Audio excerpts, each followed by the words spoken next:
Good morning guys! For today's video, so ito na nga, may blessing tayo, o diba?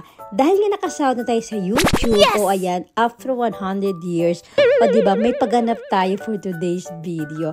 So ito na nga ang ating sahod sa YouTube. Dahil nga nakasahod na tayo, o diba, paulit-ulit, nakasahod na tayo sa YouTube. So dali-dali kami nagpunta dito sa Alcampo para mag-grocery, o diba? Lalo na ngayon nakita namin, puro 1 euro lang halos lahat ng mga bilihin dito. Na-timingan namin na napakamura na mga bilihin. Halos lahat 1 euro lang. Ultimo yan yung mga ketchup, yung mga mayonnaise, yung mga nasa delata, ito pa rin yung barbecue sauce. Kaya nga tuwang-tuwa kami. Kaya nakakuha na kami ng basket. O diba, nagdakot-dakot na kami dyan. Ito nga yung pasta, 1 euro lang. Pati yung mga pang-fideos, yung mga pang-caldo. Tingnan nyo, 1 euro lang talaga siya. Meron pang mga chichirya. Ayan, pumili ka na kung anong gusto mo. At dito sa side na to, yung mga ketchup, and then yung mga nasa can. Ayan, ang dami mo talagang pagpipilian. Hindi mo talaga alam kung ano dadapotin mo sa sobrang mura ng mga bilihin. Kaya naman ako, ito sige, dampot. Kung ano yung makita ko, dinadampot ko na lang. Tapos meron pa silang mga biscuit, ayan, mga galletas. Sobrang dami. Pati ba naman yung mga soft drinks, ito, pati yung mga chocolate, ito, masarap to talaga kinakain namin to. Sabi ko, 1 euro lang talaga. Ito naman yung mga chocolate na bar. Ayan, pumili ka kung anong gusto mo. Ayan, yung milk bar. Ito nga buong section na to, nasa 1 euro lang. Halos ang dami mo talagang pagpipilian. May mga chichirya, may mga biscuit, may mga galletas, may mga, isa lang pala yung biscuit sa galletas. Ayan, mga donuts. Ito yung mga ang tawag dyan, yung mga tatamis, mga tsokolate, and then pwede mo pambaon-baon sa mga anak mo, ayan, sa mga junakis mo. Ang dami mo talagang choices. Hindi ko alam kung mura ba talaga yan dati or mas mura pa. Basta nakita namin 1 euro, edi ito naman kami si dampot. May mga plan, ayan, mga yogurt, ayan, ang sasarap talaga. At tingnan mo, ang daming choices. Meron pa silang pa-pizza, diba? Ito naman yung mga sono ng mga milk, ayan, syempre, kumuha na rin kami, diba? Para naman makatipid kami. Tayo nito.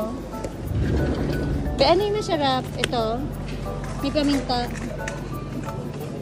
Dito naman yung mga ham, yung mga salchichas, mga hotdog, saka yung mga ham na pinapalaman sa mga sandwiches. At meron din sila mga pa-flowers. O diba, ang cute, 1 euro lang yan. Pumili ka kung anong gusto mong color. Sobrang ganda talaga. Ito naman mga cake na to. Siyempre hindi na to 1 euro. Siyempre mahal na yan. Pero nagandahan kasi ako sa mga itsura nila. Para ang sarap-sarap kainin.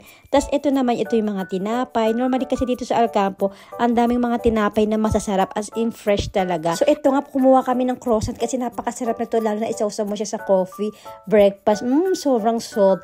So, ito naman yung mga ulam, syempre normal, meron kami mga karne, ayan, bumili na rin kami para pandagdag mga pang-ulam, pang-stock namin sa ref. Ito naman syempre, si Mayor nakakaalam yan, ako hindi ko na alam yan. So, siya na kumukuha ko anong pwede namin yung ulam. Dahil siya naman talaga nagluluto sa amin. O, tignan nyo, napakamura. So, kakadampot namin, ayan na, hindi na namin namamalayan. Puro na pala yung basket namin. Kaya niisip namin, ako, paano ba namin ito bibit-bitit? Alam nyo naman yung namin, bahay namin. Walang elevator, mahihirapan na naman kami. Pero ito na naman kami. Dito naman kami sa mga frutas. Ay, avocado, Diyos me. Sabi ko, mabigat ito. Pero ayan, napakuha na naman dito kami. Dito nga pala, pag bumili ka ng verduras or ng vegetables saka prutas, ite-declare mo or pipinutin mo yung number na nakalagay sa kartel. And then, saka ilalabas mo dyan yung ticket kung magkano yung price niya. Naku, yung asawa ko nga, ayun, tingnan nyo kung ano yung pinagkukuha niya doon. Hindi ko na alam kung ano yung dinadampot niya doon. Basta lang kuha ng kuha. O, diba, panakita niya talaga yung mga berdura saka mga prutas na kuday. Talagang, Diyos mo yun, di na siya maganda ugapa diya kung ano yung bibilihin niya. Ito na nga, dito na kami sa ito yung mga pang breakfast. Ayan, gusto ko to. Lalong-lalo na inahalo ko to sa mga yogurt. Sobrang sarap. At ito nga, kumuha din ako ng mga ganito pang baon ng mga anak ko. Kasi masarap din siya. At ito na nga, bayad time na. Naku, iniisip ko baka mag-abono pa ako kaya sinahod ko sa YouTube. Sobrang dami nito, pero tingnan nga natin kung magkano aabutin. Alam niyo naman sa YouTube, napakatagal sumahod yan. Aabutin talaga ng ilang buwan or minsan ilang taon bago ka talaga sumahod. Kaya thanks God kasi napakalaking tulong din talaga. Kasi nga tingnan mo, nakapag-grocery kami ng ganyang karami. Kaya taos puso po ako nagpapasalamat sa lahat ng mga nagtangkilik at nagbigay ng time sa panonood sa mga videos ko. Maraming salamat po sa inyo lahat. Kundi po dahil sa inyo, hindi po talaga ako sasahod sa YouTube.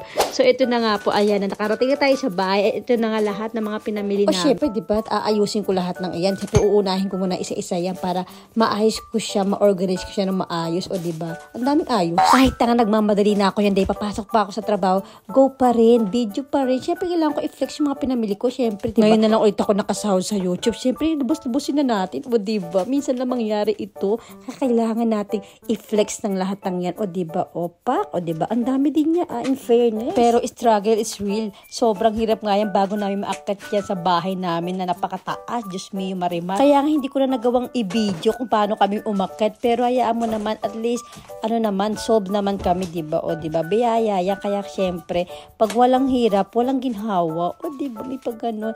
So hanggang dito na lang ang video natin. So maraming salamat ulit sa inyong lahat. I love you all. See you on my next one. Bye!